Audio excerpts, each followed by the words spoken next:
everyone, I am here with a new chapter data handling of class 8th। आज का class introductory class है। इस chapter में जो भी आने वाले कॉन्सेप्ट हैं वो इस क्लास में हम समझेंगे अच्छे से, जिससे हम एक्सरसाइज के क्वेश्चन बड़े आराम से कर पाए। तो सबसे पहले जानते हैं पिक्टोग्राफ के बारे में। पिक्टोग्राफ हम पहले के क्लासेज में भी पढ़ चुके हैं, आज एक बार फिर से रिवाइज करेंगे। पिक्टोग्राफ दिखाने के लिए हमने यहाँ पर एक एग्जाम्पल लिया है। इस एग्जाम्पल में number of days Monday to Saturday और यहाँ पर एक शॉपकीपर के द्वारा सोल्ड की हुई पेंसिल की पैक है। मंडे को उसने 5 पैक सोल्ड आउट किया, ट्यूसडे को 15, वेंसडे को 40, थर्सडे को 30, फ्राइडे को 40 और सैटरडे को 20 पैक उसने सोल्ड आउट किया है। इसे हमें पिक्चर फॉर्म में दिखाना हो तो सबसे पहले नंबर ऑफ डेज इस साइड हम लिखेंगे मंडे से लेके सैटरडे तक, और मंडे के दिन 5 पेंसिल की बॉक्स सोल्ड आउट हुई हैं, तो हमें 5 पेंसिल बनाने की जरूरत नहीं है, हमें 1 दिखाना है क्योंकि हम यहाँ पे स्केल ले चुके हैं। 1 सिंबल 5 पेंसिल के बराबर, मतलब हम सिर्फ एक पेंसिल बनाएंगे, वो 5 पेंसिल के बराबर वो शो होगा। जैसे ट्यूसडे को 15 है तो हम सिर्फ 3 बनाएंगे। अच्छा, स्केल लेते समय ये ध्यान देना है कि ये सारे नंबर उससे डिवाइड हो। अगर हम यहाँ पे 1 सिंबल इक्वल टू 10 पेंसिल लेते और यहाँ 5 ही सोल्ड आउट होता तो हमें हाफ दिखाना होता, पेंसिल को पूरा ना दिखा के हाफ दिखाते। तो यहाँ पर 15 है तो हम 3 पेंसिल की साइन बनाए हैं। 40 है, वेंसडे के दिन 40 पैक सोल्ड आउट हुआ है, तो 40 को हम कितने पेंसिल बनाएंगे? 8, 5 8 जा 5 10 15 20 25 30 35 40, तो 40 बॉक्स ऐसे शो होगा। थर्सडे के दिन 30 5 6 जा डिवाइड करके देख लेंगे, उतनी पेंसिल की साइन यहाँ बना देंगे। फिर थर्सडे के दिन हो गया। फिर फ्राइडे के दिन देखते हैं। फ्राइडे के दिन हमारा फिर से 40 है, तो 40 जैसे यहाँ पे 8 साइन है वैसे यहाँ पर भी 8 पेंसिल की साइन। सैटरडे के दिन 20 है तो 5 4 जा 5 10 15 20, तो 20 के लिए सिर्फ 4 पेंसिल की साइन बनानी है। अगर हमारे स्केल में जो भी लिखे हैं उससे हाफ है यहाँ पे, तो हम उसे आधा दिखाते हैं। अगर 20 है यहाँ पे स्केल में हमने लिया है 10 पेंसिल और यहाँ पे 5 है, तो हम एक आधा पेंसिल ही वहाँ पे दिखाएंगे। इसी तरह से डिफरेंट डेटा को हम पिक्चर फॉर्म में अच्छे से दिखा सकते हैं। Move on to next topic, bar graph and double bar graph. Bar graph और डबल बार ग्राफ दोनों हम एक साथ रिप्रेजेंट करेंगे। यहाँ हमने एक डेटा लिया हुआ है अपने फर्स्ट यूटी और सेकंड यूटी का, 5 सब्जेक्ट का। आउट ऑफ 50 ये सारे मार्क्स हैं। फर्स्ट यूटी में मैथ्स में 40, साइंस में 35, इंग्लिश में 40, हिंदी में 30 और एसएसटी में 34 आया है। सबसे पहले फर्स्ट यूटी के मार्क्स को हम रिप्रेजेंट करेंगे बार ग्राफ पे। तो बार ग्राफ पे रिप्रेजेंट करने के लिए पहले एक्स और वाई एक्सिस ड्रॉ करेंगे।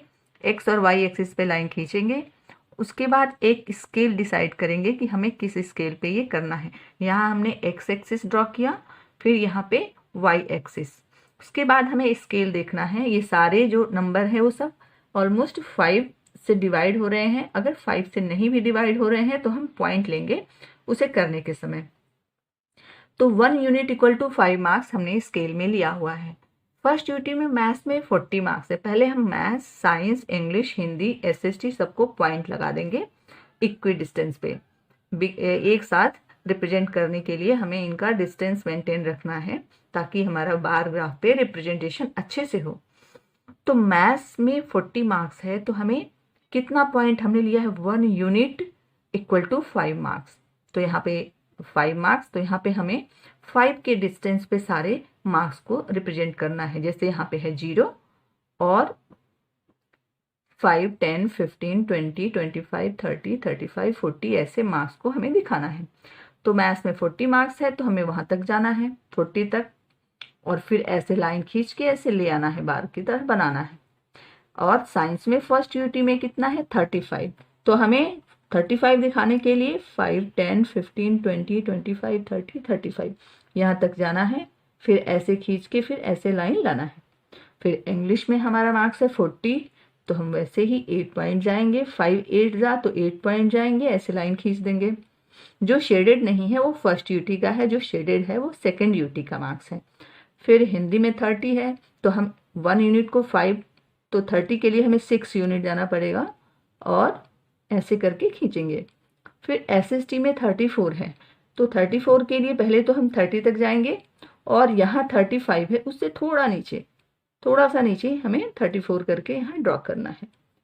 तो इस तरह से फर्स्ट यूटी के सारे मार्क्स को हम इस पे ड्रॉ किए हैं। इसी बार ग्राफ पे हमें सेकेंड यूटी का करना है, तो हमें यहीं से कनेक्ट करके लाइन को और निकाल देना है। जैसे हमने सेकेंड यूटी में मैथ्स में 35 है, तो ये तो कॉमन है, ऑलरेडी हम ड्रॉ कर चुके हैं। अब यहाँ से हम अटैच कर देंगे 35, मतलब यहाँ से 5, 10, 15, 20, 25, 30, 35 यहाँ हुआ, फिर यहाँ से ऐसे हम ड्रॉ कर देंगे, फिर उसको शेड कर देंगे। ये हमारा सेकेंड यूटी का रिप्रेजेंटेशन है। फिर यहाँ पर ये फर्स्ट ड्यूटी का है। सेकेंड ड्यूटी का हम साइंस का देख लेते हैं। साइंस का 30 मार्क्स है, तो 6 पॉइंट जाएंगे, 6 यूनिट, और फिर यहाँ पे जाके ऐसे खींच देंगे। ये लाइन कॉमन है दोनों के लिए। इंग्लिश में हमारा 38 है, तो 38 के लिए पहले तो हम 35 तक यहाँ पे जाएंगे, और 38 के लिए हाफ से थोड़ा ज़्यादा, मतलब इससे थोड़ा नीचे, ये 40 है तो यहाँ पे, तो 38 पे ऐसे करके हम इसे ड्रॉ कर देंगे। अभी हिंदी में 32 है, तो पहले वाले टेस्ट में 30 है, 30 से थोड़ा सा आगे जाके ऐसे करके हम इसमें ड्रॉ कर देंगे, तो 32 सेकेंड यूटी का मार्क्स है। एसएसटी में 30 है, 30 इट मीन्स हमें 6 पॉइंट जाना है। 5, 10, 15, 20, 25, 30 यहाँ से जाके ऐसे खींच के ऐसे हमें बार ग्राफ बना देना है, और सेकेंड ड्यूटी का जो भी मार्क्स है उसे हम शेडेड कर देंगे ताकि दोनों में डिफरेंस पता चले। तो ये हमारा सेकेंड ड्यूटी का है, और जो नहीं शेडेड हुआ है उसे फर्स्ट ड्यूटी का। तो इस तरह से हम बार ग्राफ पे बहुत ही अच्छे से डबल बार ग्राफ रिप्रेजेंटेशन, दो तरह का कोई भी डेटा हम एक ही ग्राफ पे रिप्रेजेंट कर सकते हैं। Now move on to next topic, grouping data. Data को ग्रुप करके कैसे रिप्रेजेंट करते हैं। अभी आपके क्लास में जो भी बच्चे हैं उनके आउट ऑफ 50 से हमें मार्क्स जो भी मिला है यहाँ पे हमें लिखा हुआ है। तो बहुत सारे बच्चों का ना देखे, यहाँ सिर्फ हम 20 बच्चों का ही डेटा लिए हुए हैं, पूरे क्लास के बच्चों का नहीं लिया हुआ है। तो 20 बच्चों में किसी को 50 में 40, किसी को 30, 45, 12, ऐसे करके डिफरेंट बच्चों को ये सारे मार्क्स 20 बच्चों को मिला हुआ है। अब इसे हमें डेटा, इस डेटा को हमें देख के कितना कंफ्यूजन हो रहा है कि ये किसको कैसे हम अरेंज करें कि किसको क्या मिला है। तो उसके लिए हमें क्या करना है कि ये देखना है कि उसे ग्रुप बनाएंगे कि 0 से 10 तक जिसके मार्क्स आए हैं उन बच्चों का कितना काउंट है, फिर 10 से 20 जिसका आया है उनका कितना काउंट है, 20 से 30। तो ये कैसे बनेगा, अप टू 50 तक मार्क्स, फुल मार्क्स भी मिले हैं कुछ बच्चों को। किसको मिला है, तो एक बच्चे को मिला है 50, तो हमें 50 तक का वो डेटा बनाना पड़ेगा। 40 to 50 कितने बच्चों को मिला है, और 50 to 60 कितने बच्चों को मिला है। अच्छा, ये ग्रुप बनाते वक्त हम देखेंगे डेटा का जो भी साइज होगा, जो बोलते हैं इसको क्लास इंटरवल बोलते हैं, इसको इसकी साइज बोलते हैं, क्लास इंटरवल भी कहते हैं। तो ये हमें कैसे लेना है, हम 0 से 5 भी ले सकते हैं, 5 to 20, तो वो हमारा लंबा ग्रुप बनेगा। और 0 to 10, 10 to 20 किए हैं तो वो छोटे में आएगा। तो हम यहाँ पे 0 से 10 लिए हुए हैं। 0 से 10 के बीच में कितने का है, कितने बच्चों को 0 से 10 के बीच में मार्क्स मिला है, तो वो हम चेक करेंगे यहाँ पे कि 10 से नीचे कहाँ कहाँ दिख रहा है। यहाँ पे कोई एक है यहाँ पे, और एक यहाँ पे है, 2 बच्चों को मिला है। तो टैली मार्क में 2 की साइन और फ्रीक्वेंसी 2, जितनी टैली मार्क है वही फ्रीक्वेंसी है कि 2 बच्चों को मिला है 0 से 10 के बीच में। अब 10 to 20 के बीच में कितने बच्चों को मिला है, तो 10 से ज़्यादा हम देखें, एक यहाँ पे 12 है, और एक यहाँ पे है 18, 2 हुए, यहाँ पे 3, ये 4, और ये 5 बच्चों को मिला है। तो 4 हम ऐसे टैली मार्क्स के लिए खींच के एक क्रॉस लगा देंगे, 5 यहाँ फ्रीक्वेंसी में 5। अभी 20 to 30 मार्क्स कितने बच्चों को मिला है, जो 20 से 30 के बीच में है। तो 20 से 30 के बीच में हम देख लेंगे, यहाँ पे एक है 21, फिर 21, फिर 25, 21, 28 एंड 25, 3 बच्चों को मिला है। तो यहाँ पे 3, और यहाँ पे फ्रीक्वेंसी भी 3। 30 to 40 के स्लैब में कितने बच्चे हैं, तो 30 to 40 के बीच में 30 को भी काउंट करेंगे, 30, 35, ये 2 हुए, फिर ये 3 बच्चे हुए, ये 4, और एक यहाँ पे 5 बच्चे हैं 30 to 40 के बीच में। तो हम टेली मार्क्स की ऐसे लाइन करके ऐसे लगाएंगे क्रॉस करके, और ये फ्रीक्वेंसी 5 लिखेंगे। फिर 40 to 50 के बीच में कितने बच्चे हैं, तो 40 से 50 के बीच में एक यहाँ पे 1 2 और 3 4 4, तो यहाँ पे 4 करके फिर यहाँ पे फ्रीक्वेंसी भी 4 लिख देंगे। 50 to 60, अच्छा जो 50 जिसको मिला है उसे हम 40 to 50 के बीच में भी रख सकते हैं और 50 to 60 के बीच में भी, लेकिन नहीं, हम 40 to 50 के बीच में 50 को नहीं रखेंगे, हम 50 to 60 के बीच में 50 को रखेंगे। तो इसीलिए हमें एक और ग्रुप बनाना पड़ा, नहीं तो 40 to 50 लिखते और उसी में 50 को भी काउंट कर लेते, लेकिन 50 को हमें 50 आगे वाले ग्रुप में रखना होता है उस नंबर को। तो 50 to 60 का एक ग्रुप बना के उसमें एक नंबर यहाँ पे डालेंगे, फ्रीक्वेंसी 1। तो इस तरह से हम जो डाटा हमको कंफ्यूजन लगता है देख के कि अरे इसे कैसे अरेंज करना है, वहाँ पर हमें उसको ग्रुपिंग करके उसको और एक फ्रीक्वेंसी डिस्ट्रीब्यूशन टेबल बनाते हैं और इस तरह से हम बड़े आराम से डेटा को ग्रुप करते हैं। और next topic is bars with a difference. अभी हमने क्लास इंटरवल से डेटा ग्रुप करने को देखा कि कैसे हम डेटा को रिप्रेजेंट करते हैं, एक क्लास इंटरवल के फॉर्म में अपने डेटा को रिप्रेजेंट कैसे कर सकते हैं। उसको हम ग्राफ पे बनाएंगे कैसे, वो चेक करते हैं। बार ग्राफ जैसे हमने बनाया है उसी तरह से एक क्लास इंटरवल का भी हम एक ग्राफ बनाएंगे। उसे कैसे बनाना है, तो जो हमने डेटा वहाँ पे लिया है उसी तरह का ये डेटा है। 0 to 10 के बीच में 2, 10 to 20 के बीच में 5, 20 to 30 के बीच में 3, 30 to 40 के बीच में 5 और 40 to 50 के बीच में 4, 50 to 60 के बीच में 1। उसी डेटा को हम बार ग्राफ पे कैसे रिप्रेजेंट करेंगे, तो पहले एक्स एक्सिस और वाई एक्सिस हम खींच देंगे यहाँ पे, फिर यहाँ मार्क्स लिखेंगे और यहाँ पे हम स्टूडेंट लिखेंगे, स्टूडेंट्स के नंबर कितने हैं। तो मार्क्स हमारा कहाँ से स्टार्ट है, 0 to 10 से हमने बनाया हुआ है और 50 to 60 तक है। तो हमें यहाँ पर 0 पॉइंट करके फिर 10, 20, 30, 40, 50, 60 तक लगाना है इक्वी डिस्टेंस पे। और 0 to 10 के बीच में 2 है, तो हमें 1 यूनिट को 2 मानना है, 2 स्टूडेंट। तो यहाँ पे 2 के बाद हमें ऐसे बार ग्राफ जैसे हम करते हैं वैसे ही करना है। 10 to 20 के बीच में 5 है, तो ऑलरेडी 2 तक तो है, इसे ही एक्सटेंड कर देंगे और ये 5 पे ऐसे कर देंगे। 20 to 30 के बीच में 3 है, तो 20 to 30 के बीच में ये लाइन तो कॉमन ही है, 3 पे करके ऐसे कर देंगे। ये दो ग्रुप के बीच में ये ग्राफ बन रहा है। फिर 30 to 40 के बीच में 5 है, तो 5 पॉइंट जाएंगे, यहाँ तक तो है, इसी को एक्सटेंड कर देंगे आगे तक। और ये 30 to 40 के बीच में 5 स्टूडेंट। 40 to 50 के बीच में 4 है, तो 4 यूनिट जाके ऐसे हम ग्राफ बनाएंगे। 50 to 60 के बीच में 1 है, तो यहाँ पर ये लाइन तो कॉमन ही है, 1 पे आके हम ऐसे कर देंगे। तो इस तरह से क्लास इंटरवल के साथ हम बार ग्राफ अच्छे से बना पाते हैं। और next topic is drawing pie chart. किसी भी डेटा को सर्कुलर फॉर्म में रिप्रेजेंट करते हैं उसे हम पाई चार्ट कहते हैं। ये हम पहले की क्लासेज में भी पढ़ चुके हैं, इस पर फिर से देखेंगे एक बार। सपोज करें कि हमें एक ऐसा रिप्रेजेंटेशन करना है जिसमें परसेंट दिया है, जैसे कि स्कूल के बच्चे 50% स्कूल बस से जा रहे हैं, स्कूल वैन से 25% जा रहे हैं, बाईसाइकिल से 25% जा रहे हैं। तो हमें इसे पाई चार्ट पे दिखाना हो तो सबसे पहले इस डेटा का हमें सेंट्रल एंगल निकालना है। कोई भी सर्कल 360 डिग्री है, तो ये 50 डिग्री का कितना एंगल बनेगा, 25 डिग्री का कितना एंगल, और इस 25 डिग्री का सेम ही होगा। तो हमें सबसे पहले इनका सेंट्रल एंगल निकालना है। तो सेंट्रल एंगल जो बस से जा रहे हैं उनका कितना होगा, 50% मीन्स 50/100, और मल्टीप्लाई करेंगे 360 डिग्री, क्योंकि सर्कल 360 डिग्री का होता है। तो सबका सेंट्रल एंगल निकालने के लिए हमें मल्टीप्लाई 360 से करना है। इसे हम सिंप्लीफाई करेंगे तो 180 डिग्री हमें मिलेगा। इट मीन्स पूरे सर्कल का हाफ 180 डिग्री होता है, और उसमें हम हाफ दिखा देंगे कि स्कूल बस से बच्चे जाते हैं। फिर सेंट्रल एंगल हम स्कूल वैन का निकालेंगे, वो भी 25% मीन्स 25/100, और मल्टीप्लाई कर देंगे 360 से, 90 आ गया। और बाईसाइकिल का भी उतना ही है, उसका भी 90 है। तो इसे हम सर्कल में कैसे रिप्रेजेंट करेंगे यहाँ देख ले रहे हैं। एक सर्कल ड्रॉ करेंगे, किसी भी रेडियस से ड्रॉ करेंगे, उसका छोटा बड़ा हम कुछ भी बना सकते हैं। एक सर्कल ड्रॉ करके, और 180 डिग्री है हमारा स्कूल बस से गया जाने वाले बच्चे, तो 180 डिग्री के लिए सर्कल का हम एक डायमीटर बीच में खींच देंगे और यहाँ पर 180 डिग्री करके बस दिखा देंगे।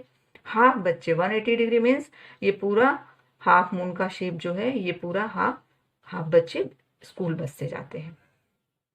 और 90 डिग्री अभी बनाना हमें, तो 90 डिग्री करने के लिए यहाँ पे जस्ट हाफ कर देंगे, 180 का हाफ कर देंगे, 90 डिग्री इधर है 90 डिग्री इधर है, तो वैन से भी उतने ही बच्चे जा रहे हैं 25%, और साइकिल से भी 25% बच्चे जा रहे हैं। तो परसेंट को पहले हम सेंट्रल एंगल में कन्वर्ट करेंगे, सेंट्रल एंगल इंटू 360 करके आराम से निकाल पाएंगे।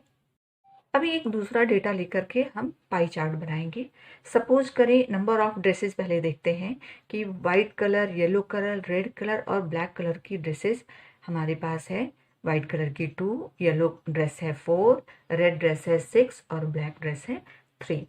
इतनी ड्रेसेज हैं, तो पहले इनका टोटल देखेंगे कि टोटल हमारे पास कितनी ड्रेसेज हैं। तो 4 2 6 6 12 3 15 ड्रेस टोटल है। तो सबसे पहले इसका हमें फ्रैक्शन निकालना, इस ड्रेस का फ्रैक्शन निकालना है। टोटल में से इसका फ्रैक्शन क्या है 2/15।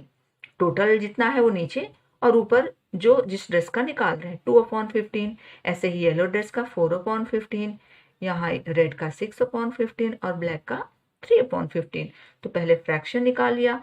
फ्रैक्शन निकालने के बाद पाई चार्ट में रिप्रेजेंट करने के लिए हमें सेंट्रल एंगल निकालना जरूरी है। तो सेंट्रल एंगल निकालने के लिए इसी फ्रैक्शन में मल्टीप्लाई कर देंगे 360 से, और इसको हमने सिंप्लीफाई किया तो हमारा आया 48 डिग्री।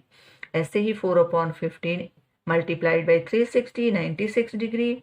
6/50 मल्टीप्लाई किया 360 से, इसे सिंप्लीफाई किया 144 degree. 3/15 multiplied by 360 equal to 72 degree.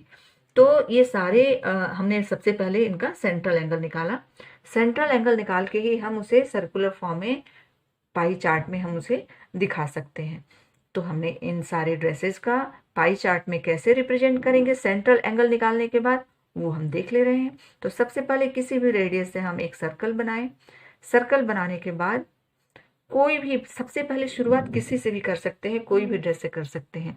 यहाँ पर सेंटर से कोई एक हम रेडियस यहाँ पर खींचेंगे, ये भी खींच सकते हैं, यहाँ भी ड्रॉ कर सकते हैं, यहाँ भी ड्रॉ कर सकते हैं, कोई भी रेडियस ड्रॉ करेंगे। रेडियस ड्रॉ करने के बाद जैसे हम प्रोटेक्टर से कोई भी एंगल बनाते हैं, जैसे हमें बनाना है वाइट ड्रेस के लिए 48 डिग्री, तो यहाँ से हमने 48 डिग्री बनाया, यहाँ वाइट लिख दिया। फिर अगेन हमें येलो ड्रेस को दिखाना है, तो हम अपना बेस ये रखेंगे, ये बेस रखेंगे, और यहाँ से प्रोटेक्टर से हम ये 96 डिग्री बनाएंगे। अगेन हमें बनाना है रेड ड्रेस के लिए, तो हम अपना बेस ये रखेंगे प्रोटेक्टर से। ये 144 डिग्री देख के भी ये लग रहा है ये ऑब्ट्यूस एंगल, ऐसे बनाया। फिर 72 डिग्री बनाना है, जो भी बचा है वो 72 ही होगा। इसको हम मेजर भी कर सकते हैं प्रोटेक्टर से, यहाँ पर उसको बेस लगा के यहाँ पे हम देखेंगे तो ये 72 डिग्री ही आएगा। तो इस तरह से हम किसी भी डेटा को पाई चार्ट में पहले सेंट्रल एंगल उसका निकाल के और फिर हम रिप्रेजेंट कर सकते हैं।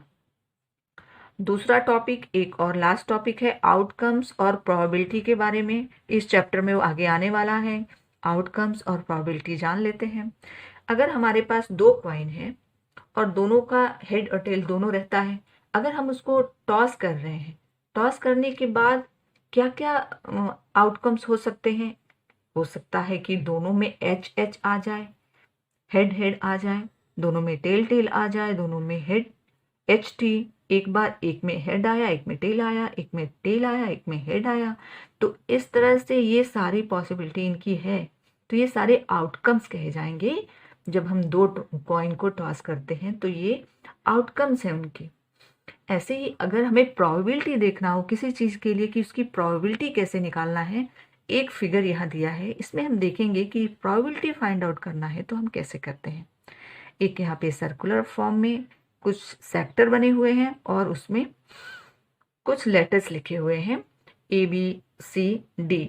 तो इन सेक्टर्स में हम देख पा रहे हैं कि यहाँ पर 2 पार्ट में A है, 2 पार्ट में B है, एक में C है, एक में D है, टोटल 6 पार्ट है।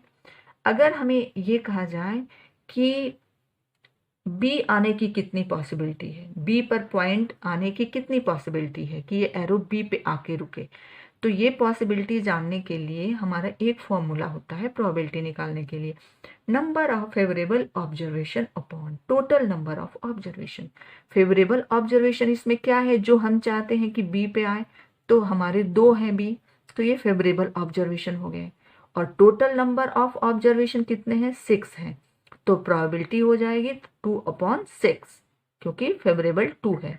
2/6 को हम शॉर्ट करेंगे सिंपलेस्ट फॉर्म में, तो 1/3।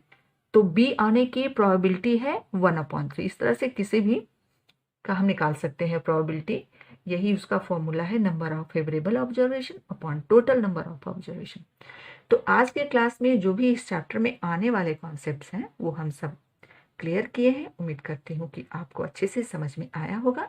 आगे और भी इंफॉर्मेटिव वीडियोस के लिए हमारे चैनल को लाइक कीजिए, सब्सक्राइब कीजिए और शेयर कीजिए। Thank you.